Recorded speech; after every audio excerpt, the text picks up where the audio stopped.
So recording is going. So first of all, welcome to Sheila to be here. And we know that it was difficult also to organize the meeting because everyone is busy, and especially he is busy at the moment. And so we really thank him to be here. I would like to give a couple of words. I hope now my screen is on your screen.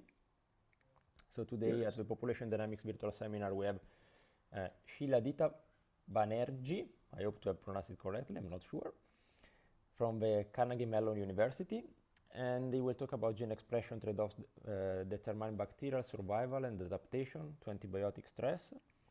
Couple of words regarding our speaker.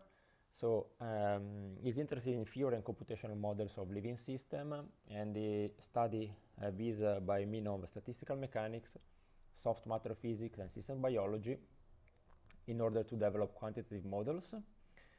And the focus is in understanding the mechanism by which living cells generate forces, change shapes, grow, and respond to applied stresses.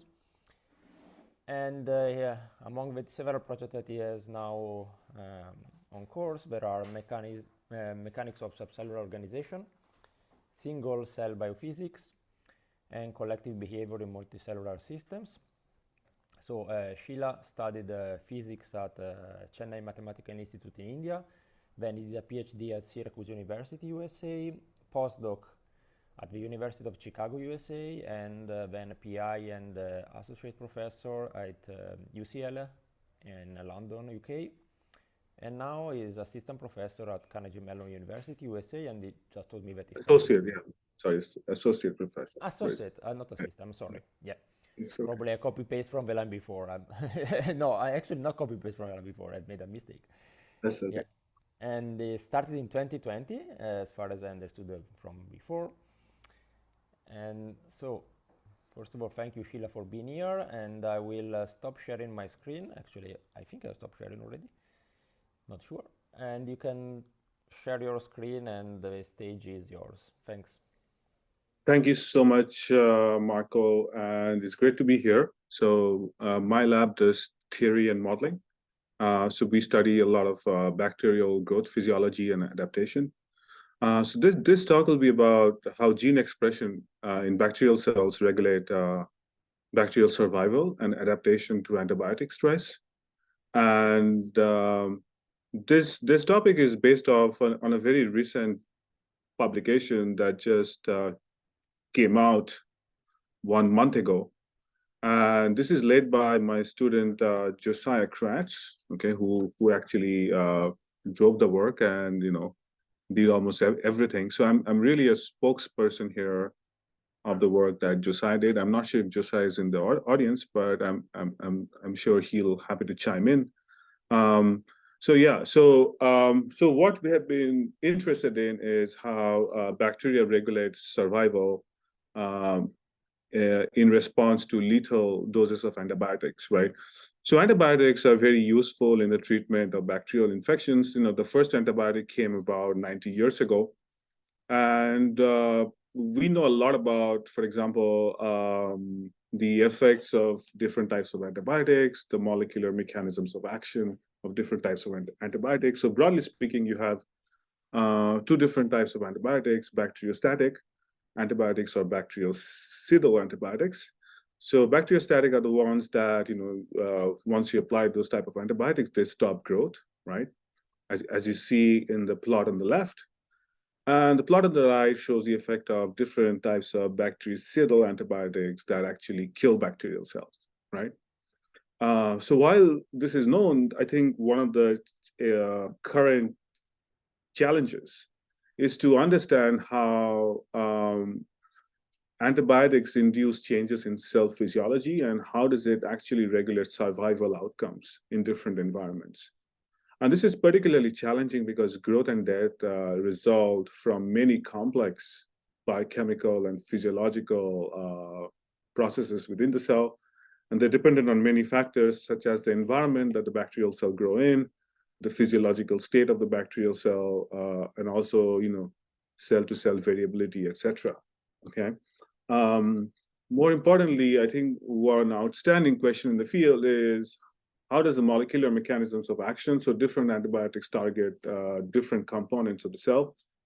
And so how does the molecular mechanisms of action, as well as the growth environment of the cell, how do they regulate cell physiology, which in turn lead to cell death through alterations in cell physiology, right? So that's something we want to address in this talk. So before I go there, so what is already known about this? So what is already known about how bacterial death and physiology is regulated? So very early in the 80s, it was already known that the rate at which cells die is proportional to the rate of growth of bacterial cells. So if you focus on the plot on the left, you see the survivor percent of bacterial cells as a function of time, and each curve represents bacterial growing at different rates. So, for example, the solid circle is slow-growing bacterial cells, right? They have a generation time about 13 hours, and the open squares represent very fast-growing bacterial cells. Okay, what you observe is that the fast-growing bacterial cells die rather fast. Okay, so there seems to be a positive correlation between the rate of growth and the rate of death. Okay. Later on, of course, it was established that the growth rate is almost linearly proportional to the death rate. Okay, but the underlying reason is not clear. And aside from affecting death rate, right? Antibiotics also induce a wide variety of changes to cell physiology, right?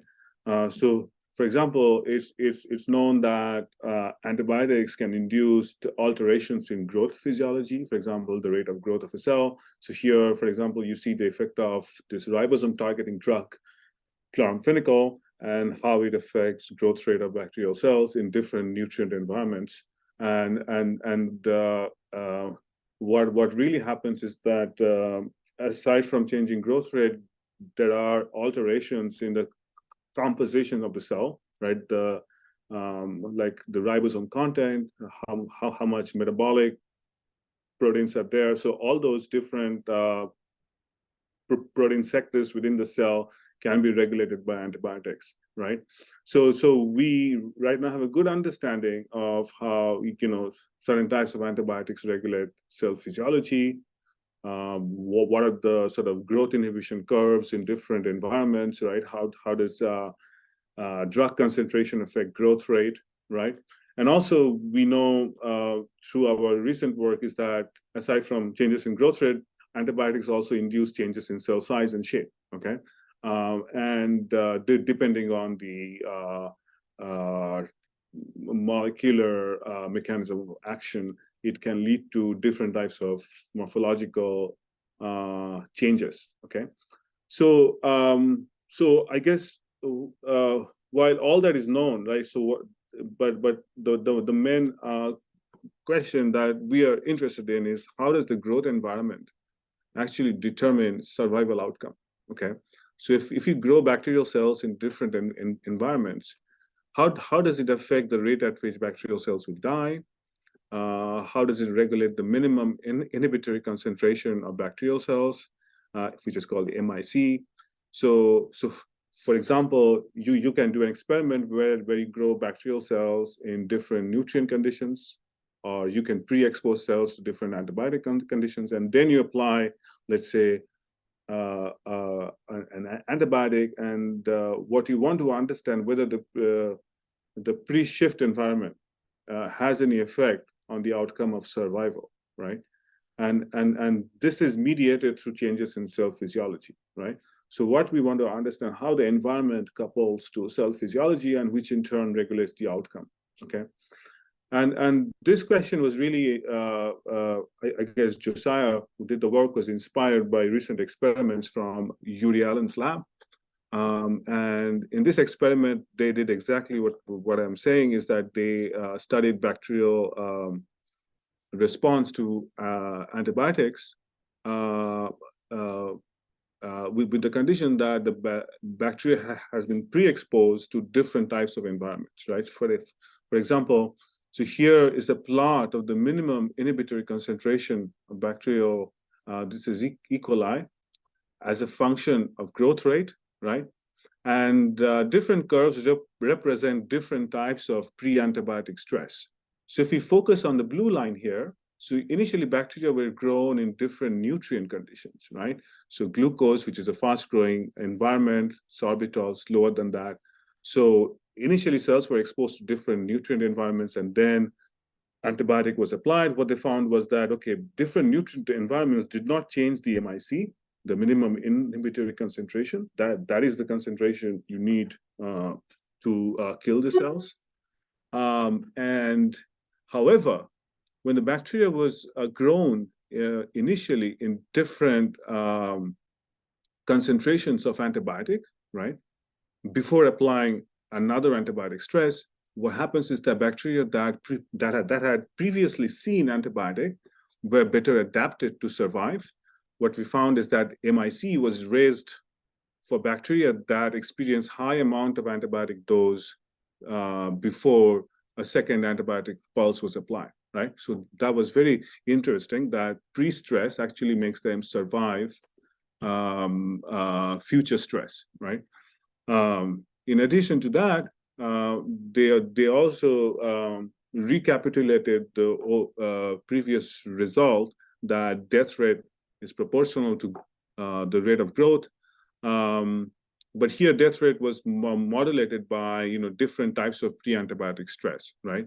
So bacteria that was previously exposed to, let's say, 0.5 concentration, very high concentration of antibiotic, TMP, right? They had a much lower death rate than bacteria that hadn't seen antibiotic before. Okay, so so here we were. So this inspired our work. Basically, how does the pre-shift environment regulates the survival outcome? And that has to be mediated by sort of the physiological state of the cell, right? So for example, how much damage the cell is accumulating, what are the concentration of different metabolites within the cell, what is the proteome composition, right, in response to different environments, and how does it actually regulate the outcome in response to different types of antibiotic challenge. I guess someone has a question. Hello. Can you hear me? Yeah. I have a question because here you mentioned about only antibiotic-induced, that means external stress-induced growth and death rate, and you assume that is a linear relationship, but you are not taking into account the body's immune network that plays T cell also plays a key role into the death or annihilation of that cell, target cell. So is it always linear relationship you were assuming, or it's an experimental result? I'm not assuming anything. This is an experimental data, right? So of course, immune response can play a role, but this is an experimental data. These are the citations which show that there is an approximate linear relationship between the rate of death and the rate of growth. The underlying reason can be different depending on the context, but yeah, this is just an experimental result. Okay. I have a question, if I can ask. Course, yeah. So in this particular graph, so the stress is given by some antibiotic, right? And so is it matter like if the antibiotic is bacteriostatic or bactericidal? Because we know like bacteria themselves also slow down their growth sometimes. So if we have like first bacteriostatic, so anyway the growth would be slowed down by that, and then we yes that would matter, of course. Yeah. Okay, so in this one, did they like played around with which antibiotic is inducing No, they didn't play around with the pre-shift antibiotics. So the antibiotics they use pre-shift is TMP, right? And after that, they applied DNA damaging drug, which is bactericidal. Okay. But what you're suggesting could also be done, right? Of course, the yeah. different levels of damage will be accumulated depending on the type of antibiotic. Okay, so I think that's a question. Thanks. Yeah. Great. Okay, so we wanted to develop a mathematical model of how the pre-shift environment actually determines survival outcome, right? So that's what we do. We develop a mathematical model. So to start, so one of the key things of a model is how do you model damage, right? So antibiotics bactericidal antibiotics can cause damage within the cell. So what has been shown about 15 years ago that bactericidal antibiotics induce a common mechanism of death. Okay, so what happens is that irrespective of the type of bactericidal antibiotic, whether it's beta-lactam or aminoglycoside, what happens is that you get a similar downstream effect, like it damages, for example, the metabolic pathways, the translational machinery of the cell, and it always culminates in the formation of these lethal hydroxyl radicals, okay, and which ultimately contribute to cell death, okay? So the basic idea is that irrespective of the drug-target interaction, what type of drug you apply, the death is always mediated by sort of this lethal dose of lethal levels of hydroxyl radicals, right? So this is something we call damage. So this is something, a coarse grain representation of damage within the cell. And then we write down a sort of a rate equation for damage concentration. So here we're not very specific about what damage is. So that damage could be, let's say, the concentration of hydroxyl radicals or other things. But so let's say U is the concentration of cellular damage, right? Which could be damage to DNA, proteins, etc. And B is the concentration of the antibiotics. So what happens is that the damage level will go up depending on the antibiotic B. So B is the concentration of antibiotic, phi D is the concentration of the target of the antibiotic, right? So for example, if we're talking about drugs that inhibit DNA replication, the target could be DNA gyrase, okay? And alpha is some rate constant here. And then in response to the damage, what happens is that the cells upregulate stress response, okay? So phi S is the stress proteins that are being generated in response to the damage, right? So cells can sense the damage, and then what the stress proteins do is that they remove the damage at some rate beta, okay? And then, so we have target binding, we have removal by stress proteins, right? And then we also have dilution due to growth. So as the cells grow, it can also dilute the amount of damage within the cell. So based on these three factors, we have this model for cellular damage within the cell, okay? And cell death occurs when the damage is above some threshold concentration, okay? Which we pick, okay? So let's come back to that later. So this is a sort of the model for how damage is regulated. So next we have a model for how the cell physiology is regulated. So here is a sort of a minimal model of a cell. So nutrients are imported through transporters on the membrane of the cell, and they lead to production of amino acids, right? And then amino acids actually will lead to translation through ribosomes, right? And then ribosomes can make all different proteins within the cell. So that's sort of the basic idea, right? And so we sort of adopt a very coarse-grained description of the growth physiology of a cell, right? Where we assume that the protein components of the cell are composed of 4 different sectors. So one is the ribosomal sector, right? So ribosomes produce all proteins within the cell, and they have a mass fraction which is phi of R, okay? The antibiotic target is phi of D, okay, which has a mass fraction phi of D. Then we have metabolic sector with a mass fraction phi P. So the metabolic sector is responsible for bringing nutrients into the cell, right? And then we have a stress sector phi S, right?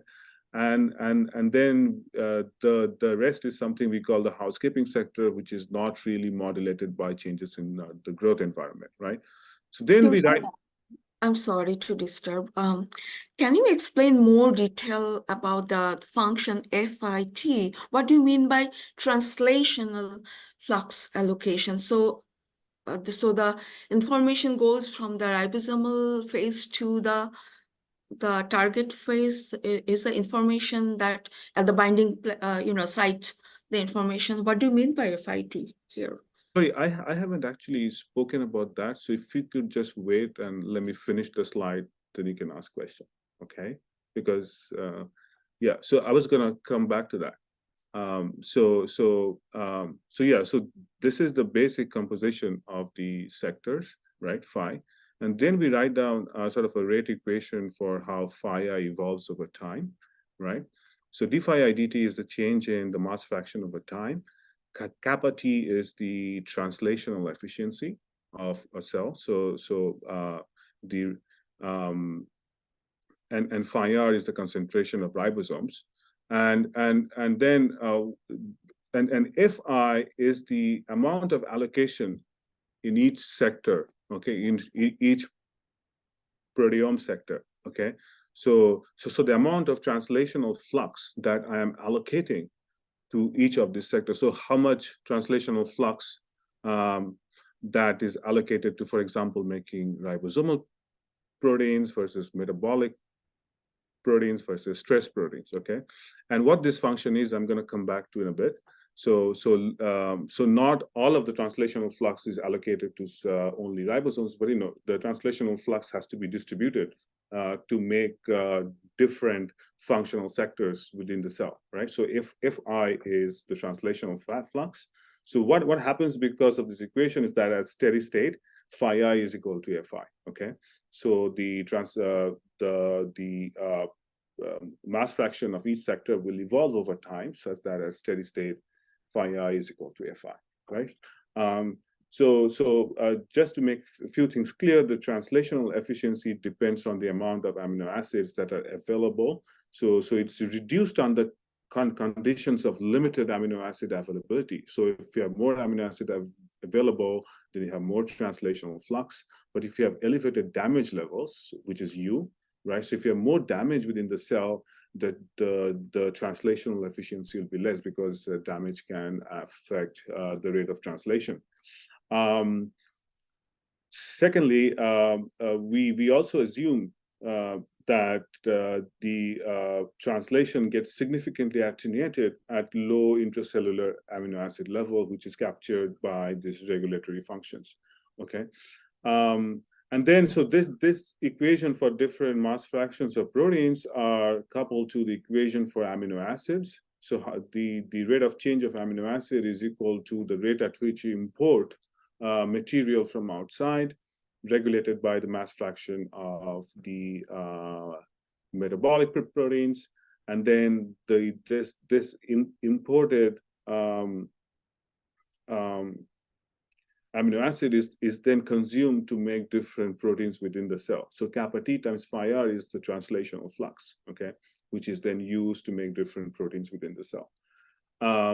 So how do we choose this different translational flux allocation, right? So Fi of T, which I think one of you was asking, and then so one of the assumptions we make is that the amount of translational flux that you allocate to the stress sector increases with the damage level. So more damage that you have, more stress proteins you'll make, okay? And this is big because of, due to damage, elevated damage levels, cells upregulate stress response, different types of stress response pathways, okay, to mitigate the amount of damage. So Fs increases with U. Secondly, from proteomics data, we inferred that the amount of translational flux allocated to, let's say, the target is actually co-regulated with Fr, which is the amount of translational flux allocated to the ribosomal sector. And so that only leaves how do you choose what Fr is, how the translational flux is allocated to ribosomes. And then what we decided to do, like in the absence of any damage or antibiotics, so Fr is chosen to maximize growth. Okay, so if the cell is not facing with antibiotic challenge or anything, we choose FR so as to maximize the growth rate. Okay, so with these assumptions, we have a full model of the cell physiology, and we can use that model to simulate the response to different types of antibiotics. Okay, yeah, so here is an output of the simulations. And what we see here is that a very simple simulation where we apply a step pulse of antibiotics of concentration B, right? So initially, the concentration of antibiotic is 0, and then we applied some amount of antibiotics, okay? What we see is that in response to the antibiotic, the cellular damage levels go up. So if you look at the plot for you, the damage will go up in response to the antibiotics because, you know, damage is produced by antibiotics binding to the target, right? And as damage is being produced, what happens is that the allocation to the stress sector goes up. As a result, stress proteins are being expressed, okay? And as stress proteins are being expressed, they remove the damage. So over time, you see that there is the damage levels will tend to go down, okay, as a response of cellular adaptation to the damage, okay. And overall, what it leads to, this model leads to a reduction in growth rate, okay, over time. So yeah, so you know, so this is a very simple sort of a situation that we are imagining where you just apply an antibiotic pulse, and of course it will. So this model we then use to sort of model the response to, let's say, ciprofloxacin, and we could use the model to fit data very well. So, for example, we use the model to fit data from this paper by Brandis et al. For ciprofloxacin at MIC level, and then we infer some of the model parameters such as the rate of damage accumulation and rate of stress protein-induced removal of the damage, and then we use the same parameters to sort of predict the outcome in different concentration of the antibiotic at sub-MIC level. So the model works very well quantitatively in capturing experimental data at different concentration of the drug. Interestingly, what we find is that, so of course, it has been well known that the ribosomal mast sector scales with growth rate, okay, if growth rate is changed by different concentration of nutrients, okay? So this has been known for some time, that the amount of ribosomal, the amount of ribosomes in the cell scales with growth rate, right? Interestingly, we also observe is that if you expose the cell to different types of antibiotics pre-shift before you apply a dose of bactericidal antibiotics, this leads to a reduction in the ribosomal sector, okay? And why does this happen? Because, you know, as you apply, as you expose the bacteria to more antibiotics, it sort of elevates the damage level within the cell.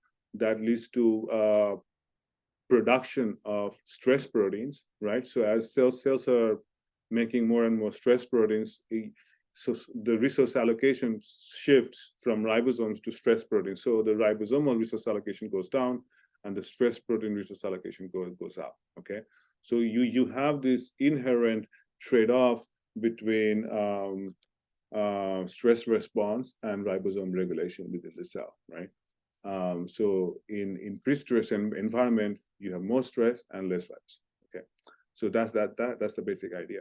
So if you have any questions as I'm speaking, I cannot see it, so please stop me and ask questions, okay? Okay, so this model sort of works very well. Sorry, was there a question? I think in this far, I understood the different parameters, role of different, especially the FS and FD and all those.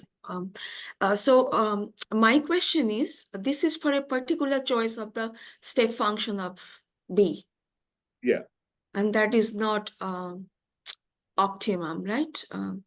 Choice of B.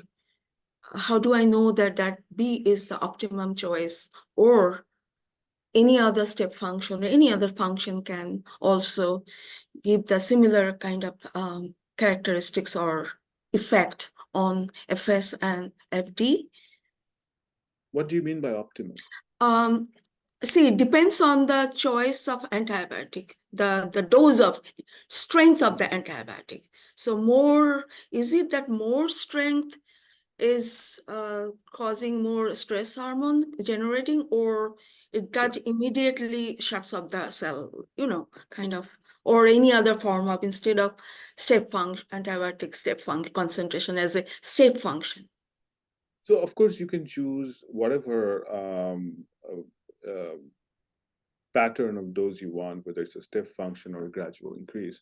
So, and the response will depend on the concentration of the drug, B, right? So here I'm just showing one example of the output of the simulation, right? And the plot on the right shows what happens if you vary the concentration of the antibiotic, okay? And so if you vary the concentration of the antibiotics, if you increase antibiotic concentration, the stress protein expression will go up, right? And at some point, what will happen is that if the antibiotic concentration is above MIC, then the cells will die, okay? Likely die, okay? And let me come back to it now. So here's the most important thing about the model. So the model has something called the damage sector, right? So cells are producing damage in response to antibiotics, right? So the plot on the right shows cell damage as a function of time for different concentration of antibiotics, okay?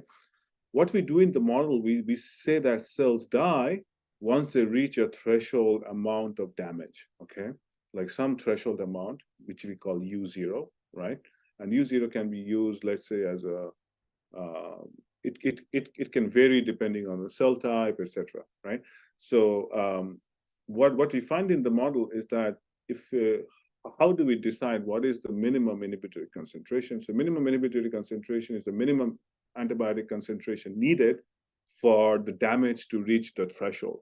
So if you're below MIC, then the damage doesn't really hit the threshold. If you're at MIC, the damage reaches the threshold. If you're above MIC, then the damage crosses over the threshold and the cells die, right? Interestingly, what I find, this model captures the experimental data that there is an increase in MIC with increasing pre-shift antibiotic exposure, okay? So let's focus on, for example, the blue curve here, where growth rate is changed, modulated by changing nutrient concentration, right? So cells in different nutrient environments do not carry damage, right? So the stress sector is not really expressed, right? So as a result, when antibiotics are applied, cells very fast accumulate damage regardless of the initial growth rate. And that results in very similar values of MIC, right?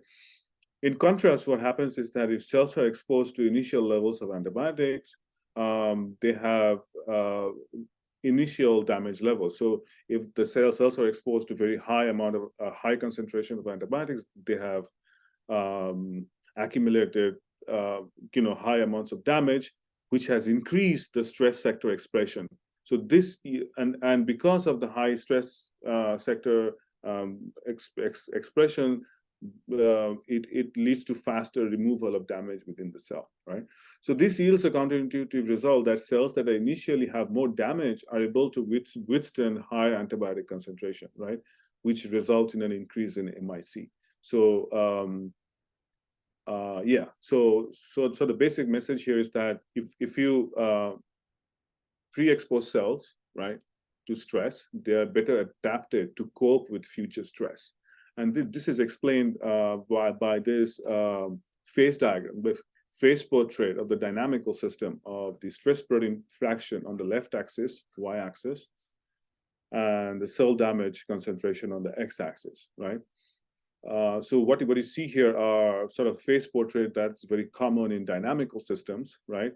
So depending on the initial condition, you can, so if the initial condition is such that you have sufficiently high stress protein concentration, right?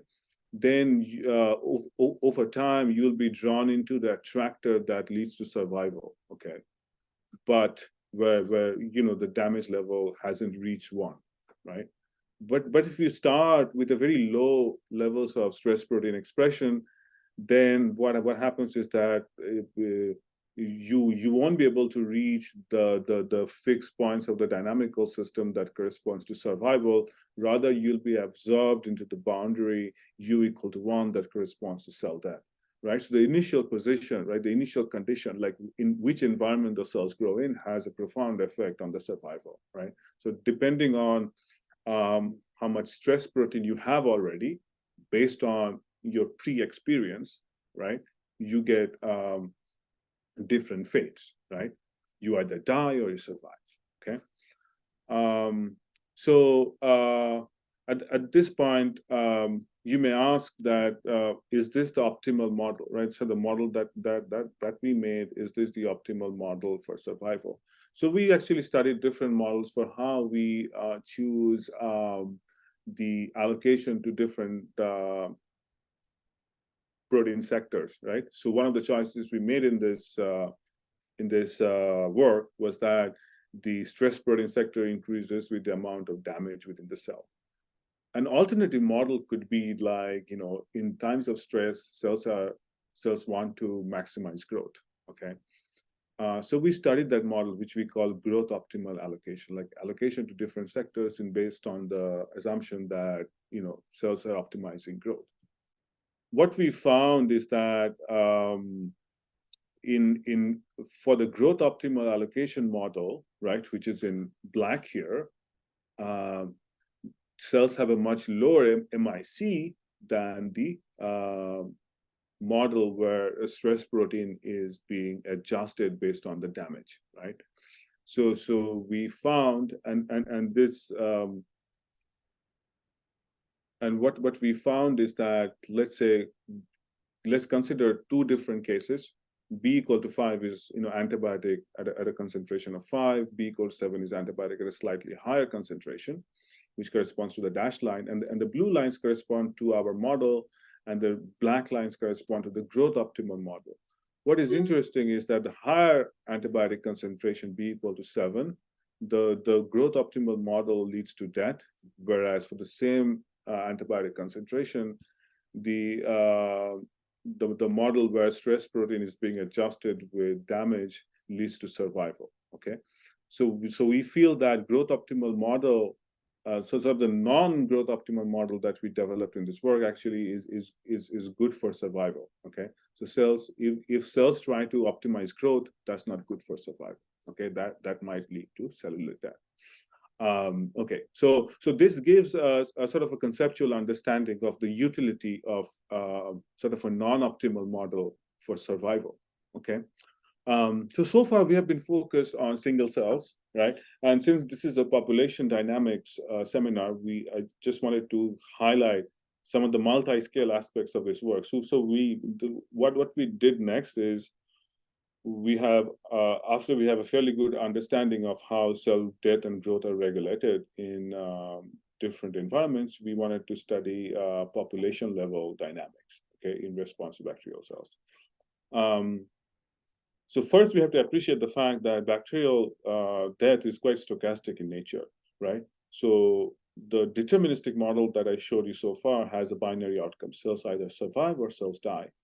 But experimentally, what has been seen is that even below MIC, there is significant death that's observed in bacterial cells, which is not really captured by the deterministic model, because the deterministic model would predict that above MIC, cells die, below MIC, cells don't die, right?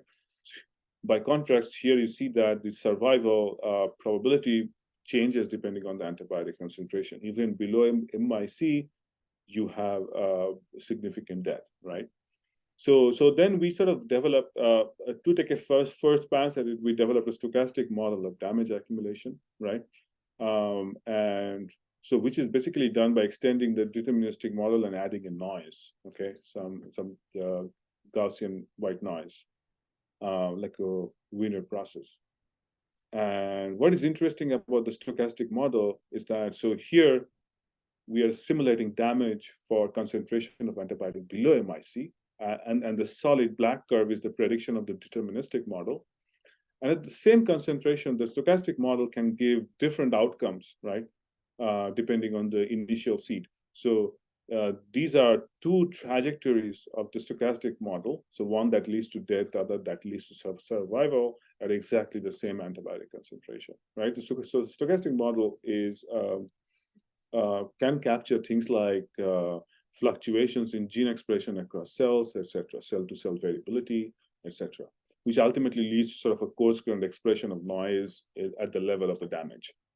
So then we then use the stochastic model, and then we simulated multiple cells. Okay, and so we wanted to use the single cell model to understand what are the predictions for the population scale dynamics, right?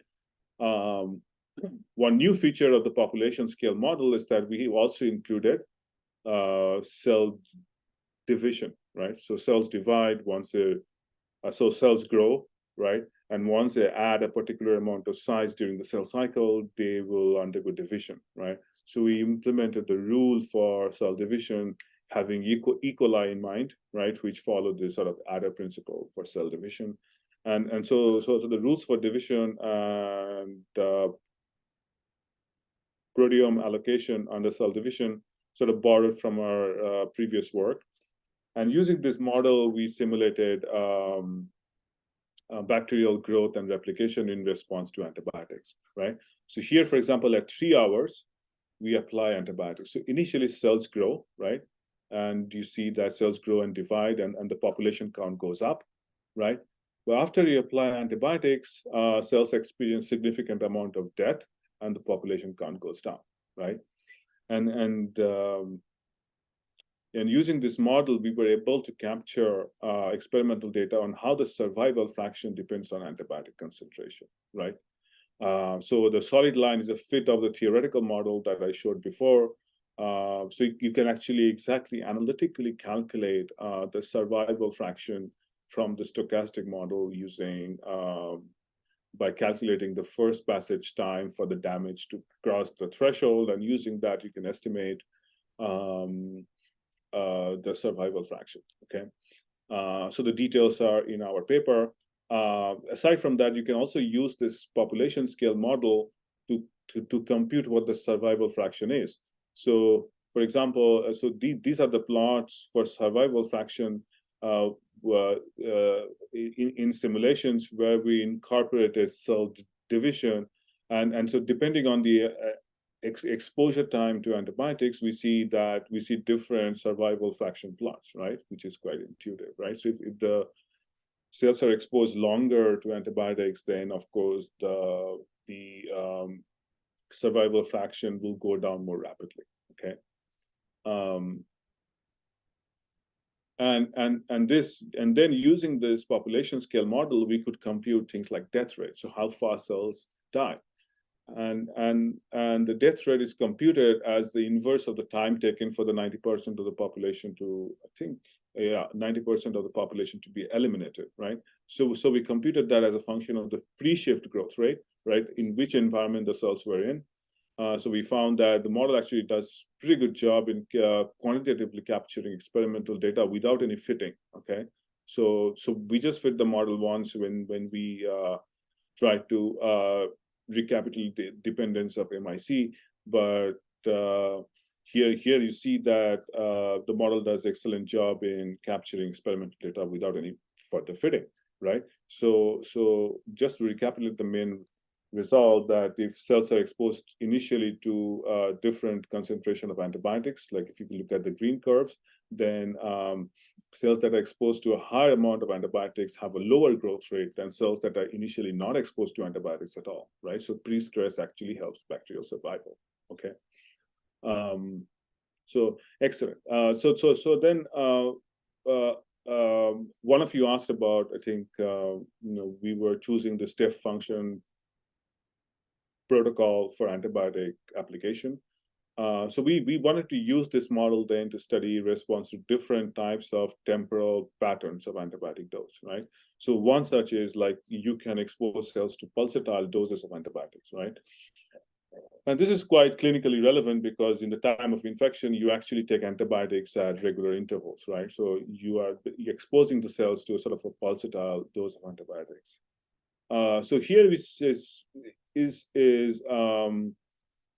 a simulation outcome for the population scale model, showing live cell count as a function of time. And here cells are exposed to very, above MIC levels of bactericidal antibiotics, okay?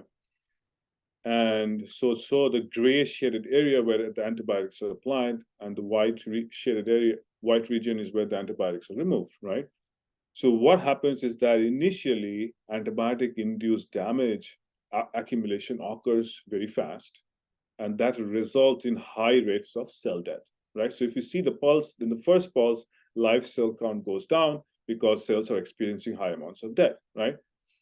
However, damage accumulation also causes bacteria to upregulate the stress protein expression, right? So as a result, cells that survive this initial pulse are better suited to withstand, subsequent pulses of antibiotics, okay? So after the first pulse, what happens is that, the damage level, so, in the first pulse, the damage level goes up. When the antibiotics are removed, damage comes back to zero, right?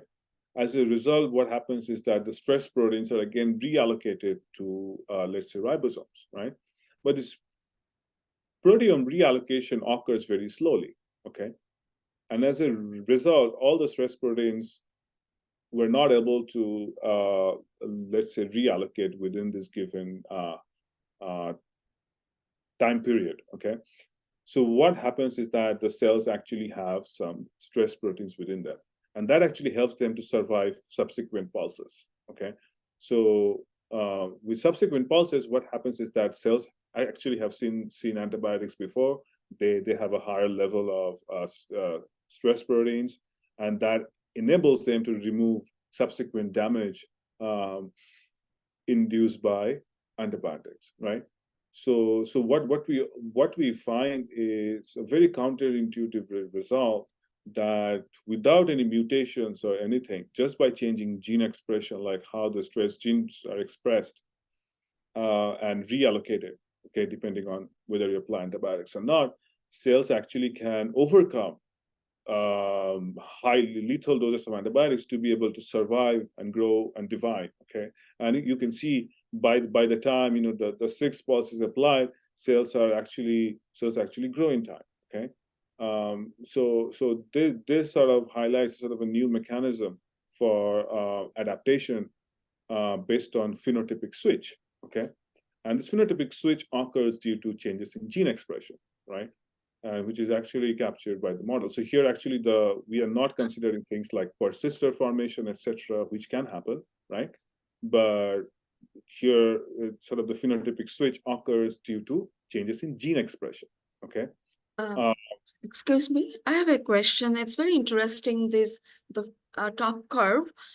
So each bar is that dose of the antibiotic, right? So 1, 2, 3, 4, 5, 6. After 6 dose, that means 10 hours, the live cell count again increases very abruptly, very sharp increase. So that means that the bacteria changes its strain, right? It's not the same bacteria as was before, because of, you mentioned that because of the gene expression, some genetic change happens inside. So genetic changes are not happening. So it's actually there are no mutations here. All that's happening is that the concentration of stress proteins are being altered at each antibiotic dose. So that's what. So the changes are phenotypic in nature. There is no. So that means that the same antibiotic will not work for the same bacterial strain, right? So after 10 hours, you were showing your curve is really sharply increasing. That means the 10 doses of. You could say that. So I just wanted to say one more point. Mutations can occur, but it's not considered in this model, just to highlight the effect of, how mutation-independent adaptation occurs. Okay, so I mutation. also have one question. Yeah. Sorry to. When you are saying that when they are after 10 hours, when there is a much higher allocation of stress proteins, is it that growth rate reduces? Growth rate? Yeah, because of this allocation, is it sacrificing the growth rate? Yeah, so if you allocate more, yeah, so within the pulse, so when the antibiotics are present, cells will actually slow down growth, because if there is more stress proteins, then you have less proteins allocated to ribosomes, right, which regulate growth. So yeah, so the growth rate will go down within the pulse. Okay. But yeah. But once you remove the antibiotic, then the relocation is shifted towards growth, is it? Yeah, yeah. Okay. Exactly. Great. So this I just have a couple of more slides, and then I'm gonna take more questions. Yeah. So this sort of result inspired us to sort of build a dynamical systems model for the population scale behavior based on phenotypic switch. Okay. So based on what we've seen so far, we can consider the population of bacteria to be made up of two kinds of cells. One that we call the susceptible cell, and the other that we call the resistant cell. Okay.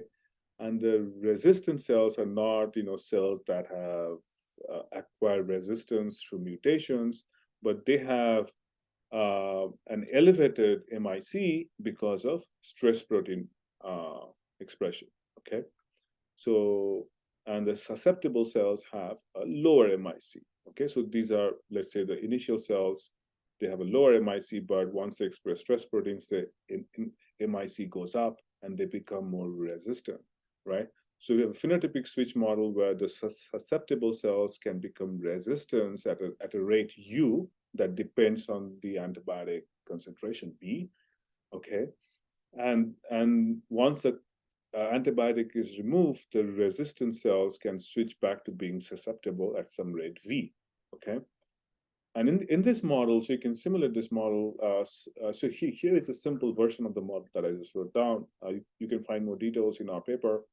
So if we consider a static population, which is non-adaptive, such that the cells are not able to switch from susceptible to resistant, then if we simulate this model, we find that the population number indeed will decline over time and the cells will die. Okay, so this is a simulation of a non-adaptive population that is not able to switch between two different states, and they will die as a result of antibiotics, which are above MIC. But if you think about an adaptive population where cells are able to switch between a susceptible phenotype to resistant phenotype, then what we see is exactly what we found using the stochastic simulation, that this model can indeed reproduce behavior that the population number, will increase over time because cells express more and more stress proteins. In this model, what happens is that the resistant subpopulation goes up. Okay, but what is interesting is that, and that depends on how fast you switch, right? So if you're able to switch fast between resistant and susceptible populations upon removal of the stress, right? Then upon removal of the stress, if the resistant becomes susceptible again, right, then the population as a whole will be susceptible always. But if the switch is very slow, right, as we see in the proteome allocation model, that reallocation is slower than the switch. So if the switch is occurring at a slower rate, at a low value of V, then the live cell count actually increases over time and the population increases. Okay, so the population model, which is an interesting sort of cute dynamical model, is very helpful to gain some sort of a conceptual understanding and explain adaptation to pulsatile exposure of antibiotic. Okay, yeah, so that actually concludes my talk. Yeah, so if you have more questions, I'll take in the remaining time. And I just wanted to end by giving you the reference of a recently published work led by Joseph Kratz, who is a PhD student at CMU Computational Biology. And yeah, so, happy to take questions now. Thank you a lot, Sheila. So Yeah.